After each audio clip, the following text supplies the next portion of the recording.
What do you do when you have challenges come at you that you say are insurmountable? Where do we go? What are we going to do here? Not only as an organization or a corporation or an institution, but as individuals, where do we go? What do we call upon? Where do we grab?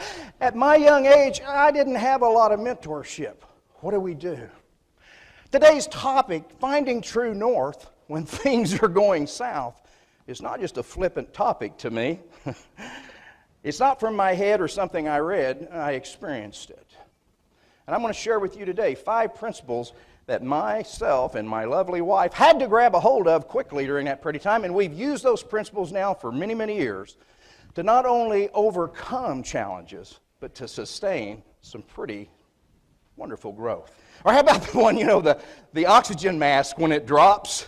Breathe normally.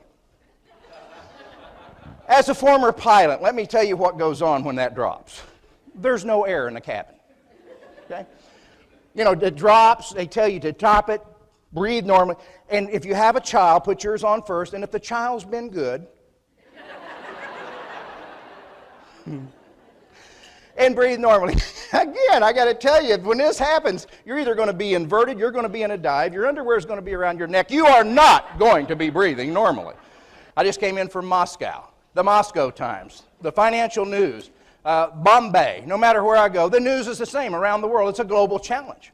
But here in the United States, we're seeing all the negativity today. We're seeing foreclosures. We're seeing banks that are not lending, which I've not really found that much. I think a lot of banks have really taken a negative hit on that, to be quite honest. They're just smart lenders today, as they always should have been. But we see this negative news. What do? How do I overcome all the negativity today? And what do we do when we're personally challenged? What do we do? What do we do as an institution? What do we do as a corporation? What do we do as an individual when things are coming at us and we're going, man, I just don't know if I can do it?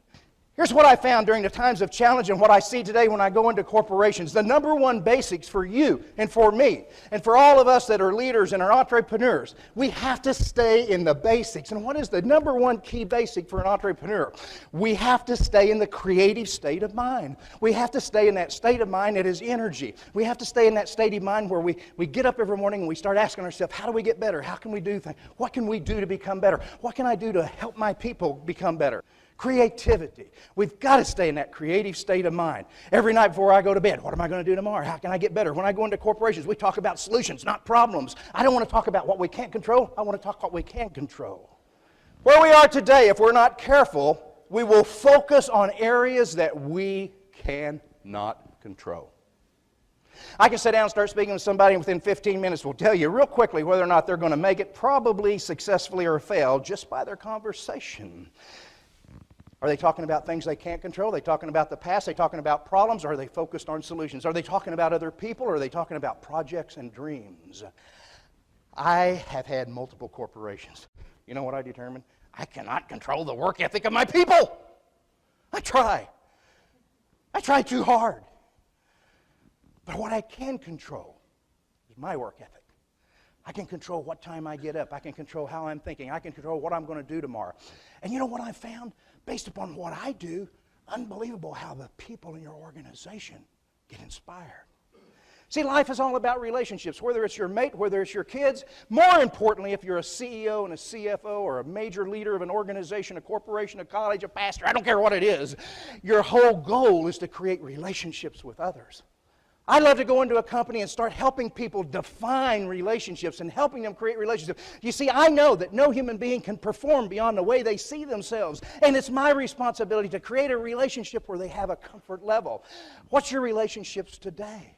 How are you building relationships? You say, well, how am I going to get business better? Stand down and say, what's my relationship with my lender? What's my relationship with my vendor? What's my relationship with my customer? What I did find, desperation causes inspiration. And some of your greatest capitalists that will ever come alive will come alive right now. Because we're doing what's called forced entrepreneurship. Sure, we're letting great men and women loose from America's wonderful major corporations. But they're coming alive. They're saying, I want to own it. next time. See, during a time of all this great trials and tribulations, we had this thing that we invented called fiber optics. We put the Skylab up. The Concorde came and flew in 3.5 hours from London. I had the opportunity to fly that. That's quite a marvelous feat. And there was a guy that quit college during that period of time and said, I think I can make this work, and he started a company called Microsoft. Oh, God bless capitalism and the free enterprise spirit. She brings him, sets him down. She turns to the person next to him and starts talking to them. Without her knowing, Johnny sneaks out. He gets in the aisle. He looks up. He sees this masterful, grand, ebony piano, beautiful leather bench, and he walks up on the stage in this beautiful hall, and he sits down and starts playing chopsticks. The crowd goes wild. People say, whose child is that? Get that kid off that platform. I can't believe a mother or a father would allow something like that to happen. Pedorowski was in the back. He hears the commotion. He throws on his tuxedo jacket and he runs out and puts his arms around the little boy. And he plays a counter melody. And he's whispering in the little boy's ears, keep playing. Don't quit.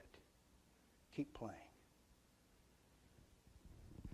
People that you're employed right now that are working for you, many of them feel that their life isn't any more significant than chopsticks.